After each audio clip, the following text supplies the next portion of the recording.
Ahoy! Today I have 3 different types of news for you. Good news for some of you from a few days ago. Bad news for some of you, not necessarily the same people.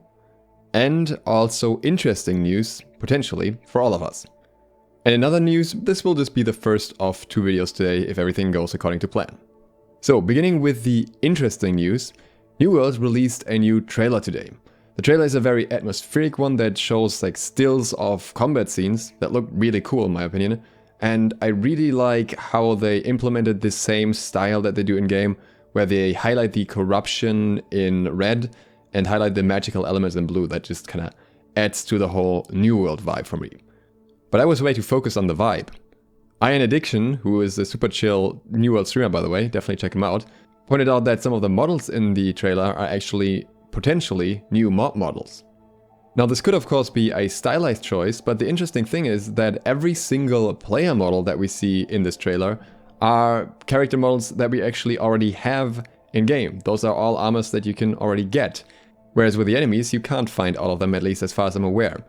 Since most of them are pretty giant models, they could potentially be future arena, PvE arena bosses, or maybe dungeon bosses as well.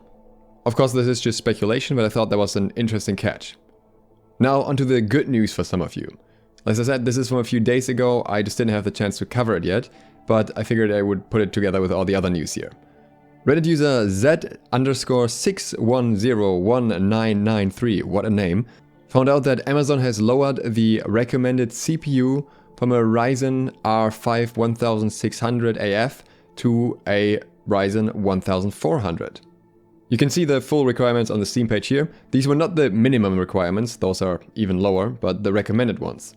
So this could either mean that they've made changes before the beta, so they expect that now it will run smoothly on these settings, or they have already found in the last beta in internal testing that it would run well enough on those CPUs. Now I am a bit skeptical about how well these recommendations will hold up in wars especially, because there were a lot of issues during the playtests, and I don't know if they can just fully solve any strain on your system in large-scale wars with a lot of players. I imagine you'd still have to take a lot of constraints in terms of graphics settings and so on to have it run smoothly. But it's good that they're setting the bar a little bit lower so that at least more people have the chance to play potentially. Ultimately, if you are unsure if New World will run well enough on your system, I would not recommend buying it yet. I would just wait until the open beta later this month, starting on the 9th, and just play it then and see if it works well enough on your PC. As I know the question will come up, unfortunately still no news on a console version.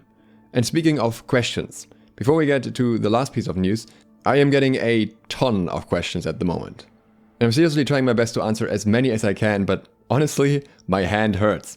So tomorrow I will be doing a questions and answer stream over on my Twitch channel. That's twitch.tv/SLOTH. So if you have any questions New World related, then feel free to follow there and pop in. I don't know the exact time, it will be around late evening or early morning Australia time I think. So yeah, if you have anything specific you want to know and want me to try and answer that, then that is the place to go. So I can actually do some other stuff. And if you generally want to stay updated for New World, then of course feel free to click the sub button and maybe the bell here as well. Now for the last bit of news. This one is a very sad one in my opinion, but not entirely surprising. In a Twitter thread today, people once again asked about the server locations, and New World has now officially confirmed that there won't be any SEA servers, Southeast Asian servers, at launch. They're specifically stating at launch, but they do not say anything about plans in the future either. Then they apologized for it and once again confirmed that there won't be any Southeast Asian servers. Now, as an Australian player, I can absolutely understand the frustration.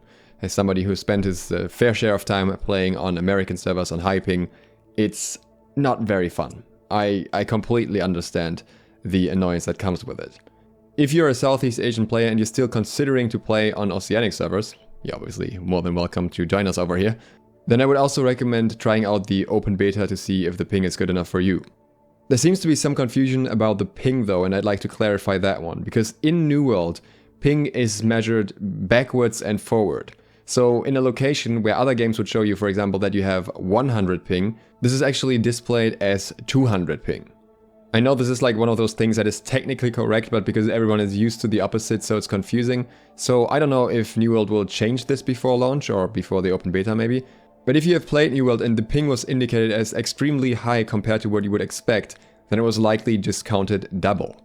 You can Google the average ping from one location to another, and there are some websites that measure that.